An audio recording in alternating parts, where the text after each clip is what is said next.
up guys? Welcome back to our YouTube channel, and for today's video ay samahan niyo ulit kaming gumala. So inaya kami ni mama na mamasyal daw kami sa Mall of Asia. Sumama na rin kami agad para banding na rin namin bago sila umuwi ng province. So yun yung 3 days after ng wedding namin. So na namin ginawa ay sumakay muna kami ng MRT papuntang Pasay. Pagdating namin ng MOA ay naglakad-lakad muna kami ng konti, at nung nakaramdam na kami ng gutom ay naghanap naman kami ng makainan. Nag-request si mama na gusto niya ng kakaibang pagkain or like hindi available sa province namin, which is Bohol, na restaurant na hindi matatagpuan sa Bohol. Kaya nag-ikot-ikot kami para maghanap, para matry din niya yung mga food dito sa Maynila. So, napagod kami kakaikot, pero ang ending is dito kami sa Classic Savory. So, treat ni mama lahat ito, pati yung gala namin. Pagkain tsaka gala ay treat ni mama. So, yan, nakapili na kami ng food at na-serve na rin siya mga 15 to 20 minutes. Kaya kain po tayo! After namin kumain, ay gusto sana namin manood ng movie, kaya papunta kami dito sa SM Cinema. Nadaanan namin itong may Talk to Me na may kamay na parang putol, at mga iba pang display na related sa mga showing na mga movies, kaya nagpa-picture muna sila. Hindi na ako nagpa-picture, ako lang yung cameraman. Namili na kami dito ng mga palabas, kaso ang showing that time is Barbie. Mga 2 o'clock yan na showing ang Barbie, at hindi yung ibang mga movies na gusto namin.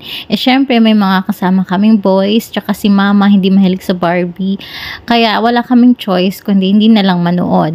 Kaya pala sobrang haba ng pila kanina, tsaka yung mga nakapila ay mga mostly teenagers, tsaka mga nakasuot ng pink, kasi yun pala Barbie yung palabas. At yung nagustuhan ni mama na movie ay 7 PM pa yung showing, so sobrang tagal ng oras na maghintay kami. Kaya ang ginawa namin is nag-ikot-ikot ulit kami para maghanap ng mapaglilibangan. Hindi rin kami makalabas that time kasi umuulan na. At habang naglalakad kami, naisip ni Nino na pumunta na lang kami ng Manila Ocean Park. Nag-agree agad kami kasi hindi pa kami nakapunta doon, lalo na si mama at yung girlfriend niya. Lumabas na kami sa kabilang side at nagbook na si Nino ng Grab para may masakyan kami papuntang Manila Ocean Park kasi maambon pa rin that time. At dito kami naghintay saglit sa may mga tables and chairs. Maya pa ay dumating na yung Grab car. Buti na lang hindi na umulan kasi isa lang yung payong nadala namin. Nung nasa loob na kami ng sasakyan ay umambon ulit, pero buti na lang mahina lang siya. Yung biyahe naman namin is medyo traffic ng konti kasi ganyan talaga kapag maulan. Pero okay lang naman kasi hindi naman kami nagmamadali. At nagtatry lang kami kung meron silang walk-in kasi akala namin magpapabuka pa online. Pero may source kami na nagsabi na pwede daw doon ang walk-in. Ay, lain ng buhok, murag Korean.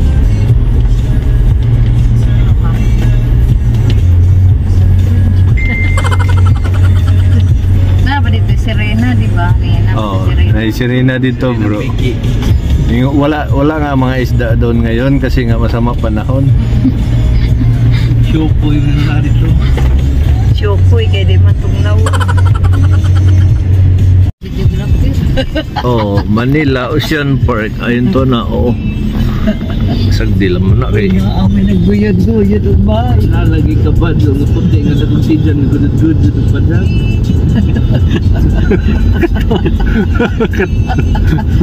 Daras ninyo. Oh, bitaw na. Di bitaw ka Bisaya o di ka kahibaw anang murag kibalik keyword. Istoryahan keyword, no? Nga puti nga na kung tidyan na gudod-gudod sa padag. Oh, Panjang. Panjang. Grabe ka Bisaya ng panjang. Ilaw mo ba? Laom kayo. No, panjang ka kahibaw. Dag, ano man ay? Puti kabayo. Nay panjang si Lonzo.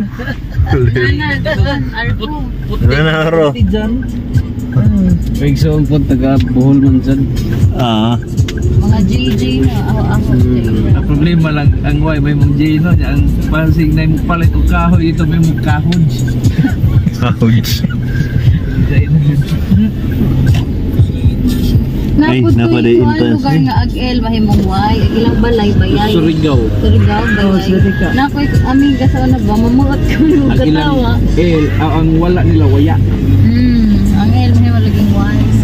So So ayun, di ko na binoise over yung conversation namin sa loob ng sasakyan kasi nakakatuwa, tsaka si mama tawa ng tawa. Tsaka yung Grab driver ay Bisaya din, so nakaka-relate siya sa mga pinag-uusapan namin, yung mga joke-joke time namin. Ayan, malapit na kami. Iikot lang ng konti sa may rotonda, yung paikot na yan. Nandito na kami at nag-request pa si Jetor na kuhanin ko daw siya habang bumababa. So bumalik pa talaga siya ng sasakyan. Tsaka i-film ko daw yung pagbaba niya. Ayan, feel naman. Ay wow, ang ganda ng stairs nila. Napaka-colorful. Nagulat din ako kasi ang daming tao. Kakala ko kapag weekends lang maraming tao. Pero Monday yan. Pero ang dami pa ring tao. Ito naman yung itsura ng Manila Ocean Park sa labas. Medyo malawak siya. At ang dami talaga ng tao that time. Nagpunta agad ako sa counter para mag-inquire kung magkano yung per head. Palit na dito, noon sa sige pusing-pusing. Tapos akala namin pinipicturean kami, kaya nakaposing pa kami. Yun pala yung video. After namin mag-usap, ayan, bumili na si Ninyo ng ticket. Ang ticket price pala is 750 per head. All in na yun.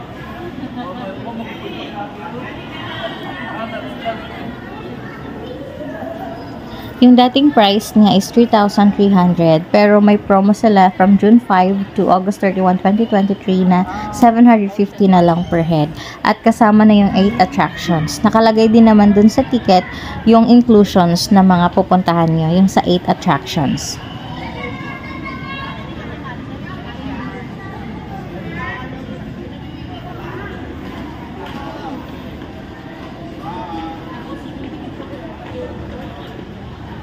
At yan, may ticket na kami, kaya pupunta na kami doon. Dito pala sa labas ay may mga stores na din na makikita before kayo pumasok sa may entrance.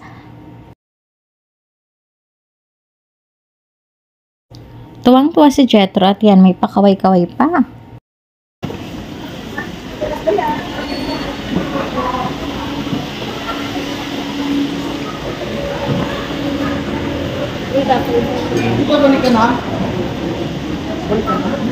First time, nakasodon yan eh. First time.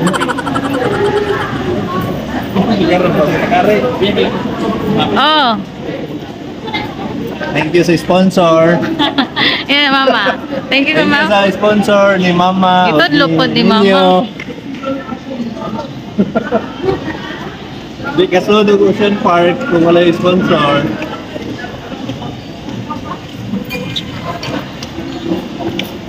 Ito naman ay journey sa labas. Pabilog siya.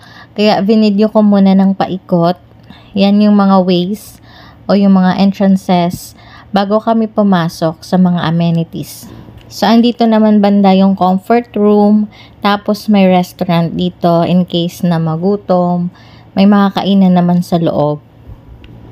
Dito kami unang pumasok sa may oceanarium kasi excited na kaming makita ng mga isda, mga malalaking isda. Tapos akala ko kasi may mermaid. Ipapakita lang yung ticket para makapasok agad. Ang colorful ng mga paintings sa walls. Yan, meron ding mga nakapost na mga informations. Tapos pagpasok namin dito is makikita na agad yung mga malalaking aquariums. So, parang ito yung outside. Mga nasa labas na parang nasa garden vibes sila. Ang laki ng mga isda. Yan, na-amaze kami. At sa mga susunod na video, lalo na sa mga fish, ay music na lang yung ilalagay ko para mas satisfying siya panoorin. Baka maumay kayo sa boses ko, kaya mas maganda kapag music na lang. Tapos lalo na yung mga fish na lumalangoy. Sunod-sunod naman yon, and then may mga information din na konti. Sa mga mahilig manood ng mga fish, ayan, music na lang ilalagay ko para mas satisfying manood. Mamaya na ulit ako mag-voice over. So enjoy watching!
Kiss mo, kiss. Nana, daghan na ni.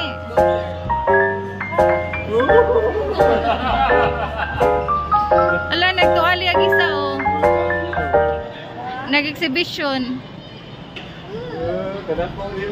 Giant Trevally. Don't attack me, please don't attack me.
Naran nyo.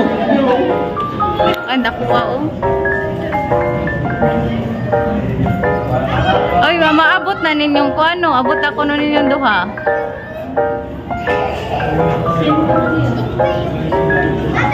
Diya, kuya, wag nga Inuhalis Brothers. Abot Manila agkuan.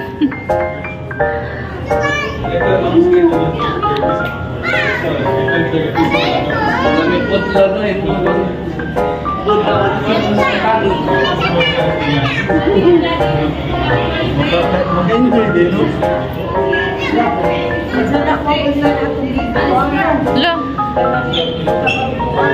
Mura.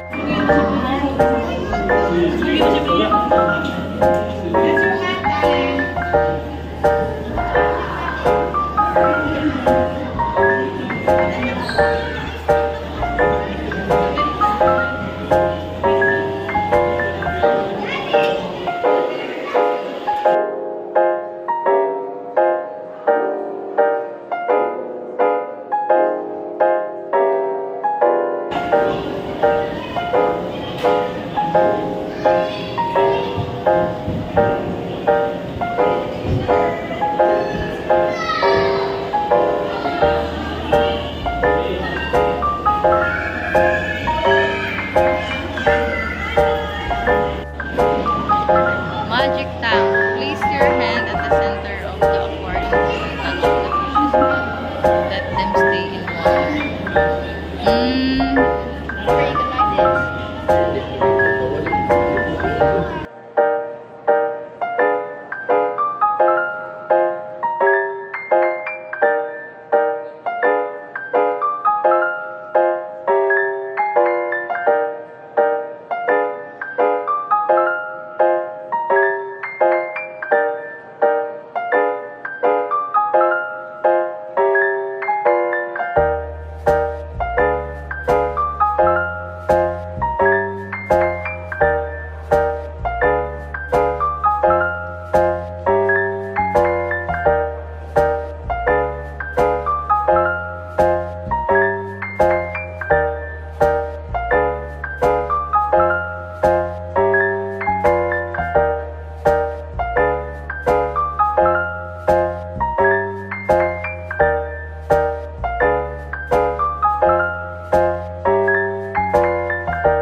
Di muna namin pinuntahan yung natitirang attractions na di pa namin napuntahan kasi kailangan namin lumabas ulit para manood ng Sea Lion Show at ng Bird Show na mag-start ng 4:30 p.m. So, mayroon nga 2 batches. May morning batch tsaka yung afternoon batch. Sa afternoon is 4:30 p.m. to 5:30 p.m. So, inuna muna namin to kasi sayang kapag na-miss namin yung oras, hindi na namin mapapanood.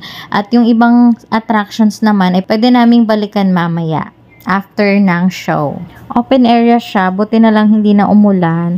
At ang dami ng taong nakaupo, yan, nakapwesto na sila. Pero marami pa namang bakanting upuan dun sa may dulo na.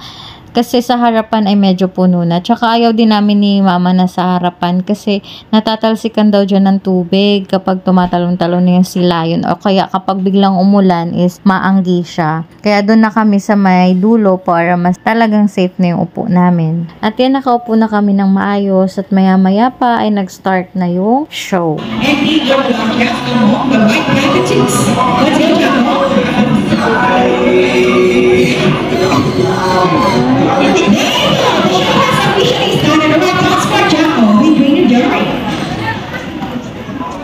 Hello everybody and welcome to Manila Ocean Park All-Star Bird Show with me, Trainer April. Now our extinct birds are just like any married couple. Monogamous, meaning they will be partners for a lifetime. Pretty romantic, right? But as any couple will attest, in a relationship, there will always be battles. Me, Sassy, and Rocky are being prepared for winning a walk. And today, they will battle out to see who's the best in the basketball game. But before we start this battle, I'll be dividing you into 2 groups. All the girls will cheer for Sassy. Come on, let me hear you say Sassy, Sassy. Sassy. And all the girls will cheer for Rocky. Come on, let me hear you say Rocky, Rocky. Here's Melissa. Go! Here's Rocky, let's go. Here's Sassy.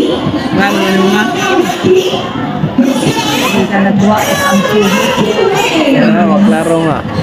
Rocky is here to play already. You guys lose this time. Hold it. We want another race. Oh, she wants another race, Ringer JB. Are you sure about that? Do you want Sassy to lose again? Well, this time I guarantee that Sassy will win. So, what race do you have in mind? I want a re-race. And what is a race? The first leg when the carries into the wall, the fastest is the winner, and that is a re-race. So, the race it shall be. Remember guys, the boys already have one, right? So girls, let's cheer louder for Sassy to this time. We'll do this again, and this time, a re-race. Ready, set, go! Here's the first race. All the way by Sassy.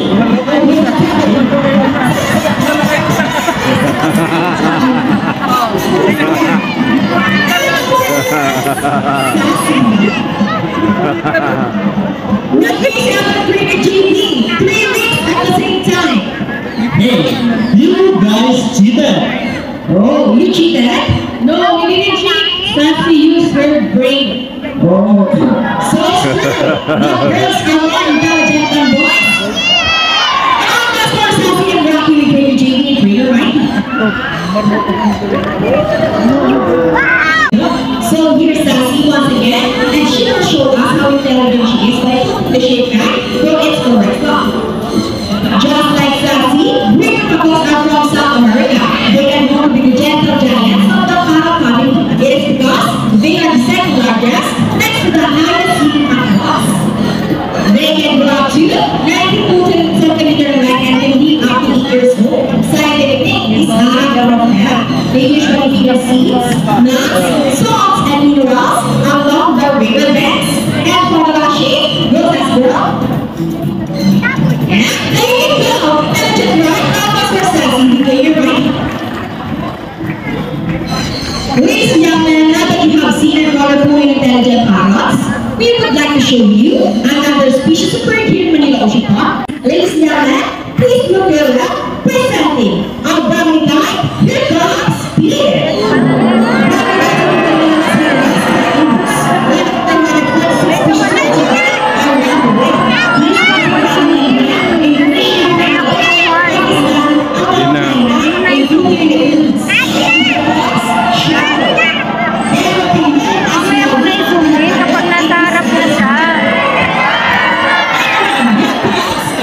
chickens. Wow, see, we have our woman pigeons. Woman pigeons are meaning they will get their parents' nest and name.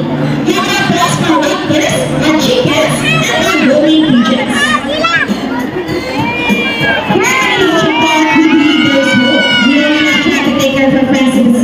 But also for those who are hunting as well. Now guys, who knows the 3 R's? It's reduce, reuse, and recycle. Very good. So here's all of the videos again. And people show us the proper reuse versa. Is this see? See? If anyone else can do it, so can me. Ladies and gentlemen, we hope you all enjoy the show. Are the guys spectacular? Well, in a moment, we will have that effort. Let's take action receiving them from explanation or even extinction. Please let's all work hard to save the world. Because remember, this is the only world we've got. So let me present the best of trainers that make the show possible. Prayer by Even Sassy. Prayer by Director Shadow. They are not with speed. Thank you and goodbye. Alright guys, please remain in your seat because we still have a sea lion show and please do not cross the yellow line. Thank you. Siguro ma'am, marami tayong pakante dito.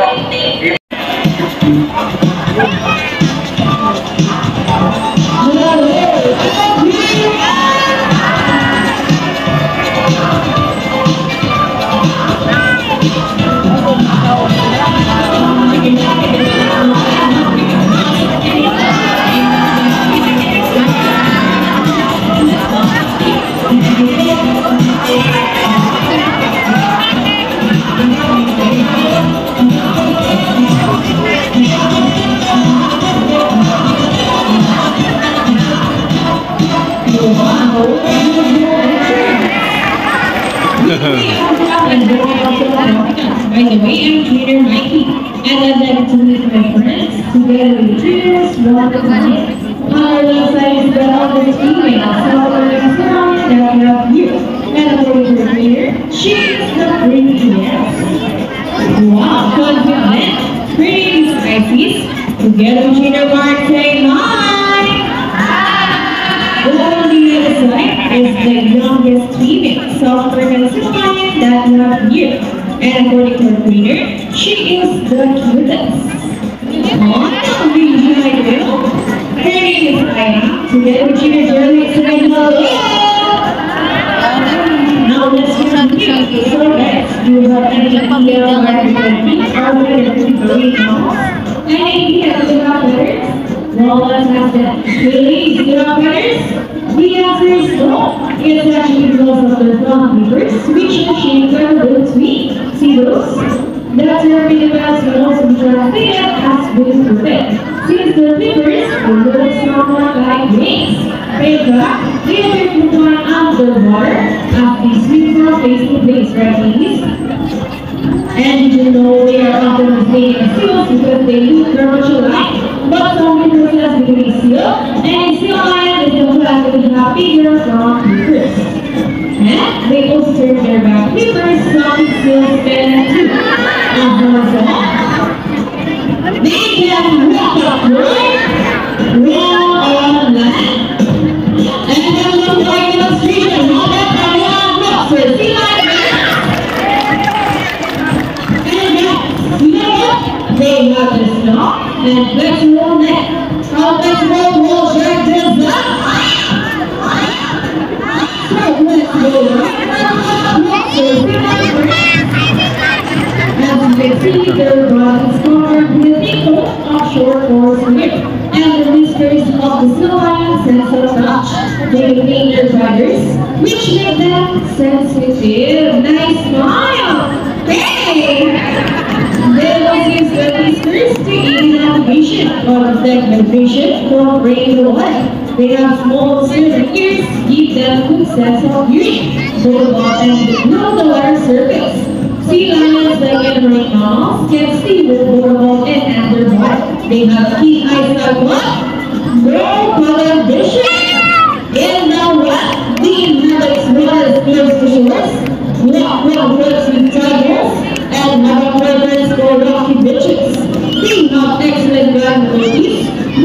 abilities will scale. Rock to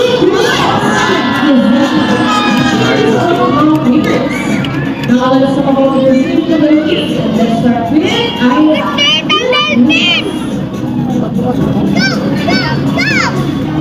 sea lions can generally cruise around 11 miles per hour using the rowing movements of their front fingers, while their back fingers are stretched out behind their bodies, functioning as mirrors for steering. And that is the normal swim, guys, and see. Thanks so much, I highly enjoy it. Well, when chasing the prey or escaping from predators, taking the tree was not to realize this. To run, look at this. That is so good.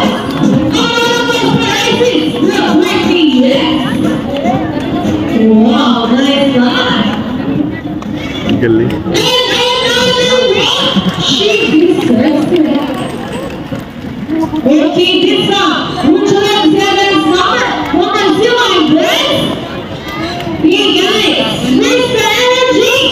Would you like to say that dance? Well, we sing that song.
We know what we enjoy. Spend your afternoon here at the California Youth Conference, celebrating and those who hope to achieve an opportunity. You will get this experience of dream work and remember that what you hear on that, please get our friends to see. Sea lions like anything normal cannot survive the destruction of environment, so let's converse with them. Outside of pollution, there are another threats to survival, such as climate change and the legal. You can learn more about this inside the oceanarium. Always keep in mind that there is so much for life and dogs. Each one of us must do what we can to protect the earth. All the inhabitants of the water and the some tell ice is being harmed, I like to enjoy and all of us here to go and we would like to thank everyone for listening us here today.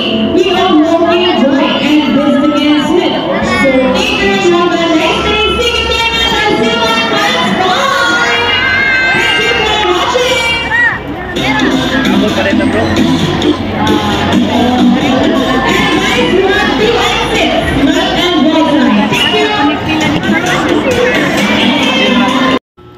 after ng show ay chinek namin agad yung mga natitirang attractions na di pa namin napuntahan. So 3 na lang, yung Creepy Crawlies, Jelly, Dancing at saka yung Super Toy.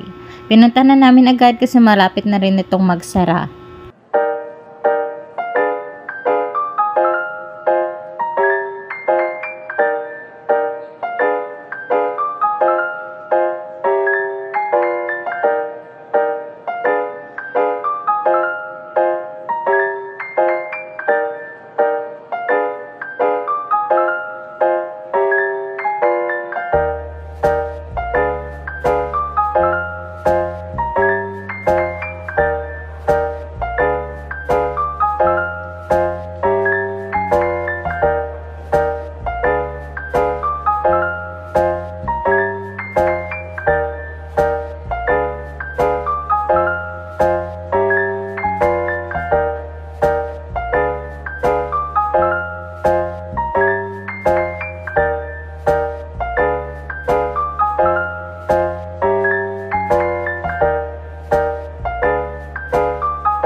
Last na attraction na yung Super Toy na pinuntahan namin. At pauwi na kami, palabas na kami dyan.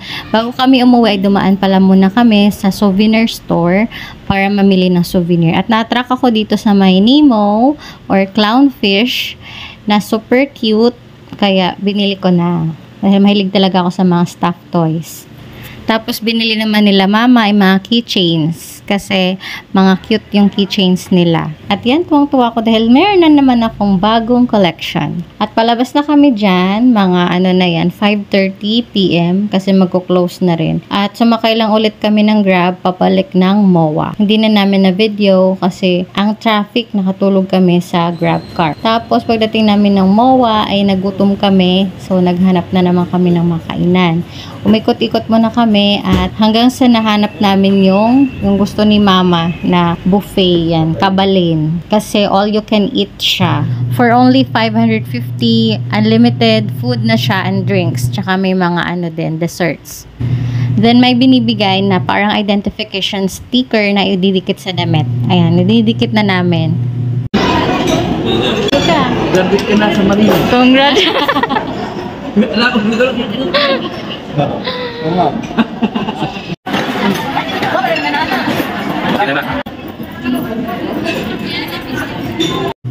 Ang sarap ng pagkain dito.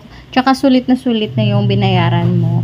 Bawal lang mag-leftover. Kasi nga, eat all you can lang siya.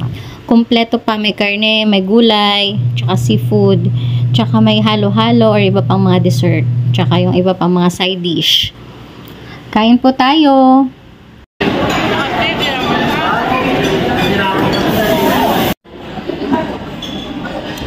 Ay. Mga busog na si Daniel Katogon. Luya ng duha. Nag-abot din yung mga Hinlo kay mga plato. Ako ra may pinaka ko nagplato. Okay na, dito sa ligid ke. One lang ko mo. Sa bukid. At natapos din ang aming gala for that day. At uwi kaming busog. Thanks to mama sa lahat ng treat at sa bonding bago sila umuwi ng province. Thank you for watching guys. Bye! Hi Barbie!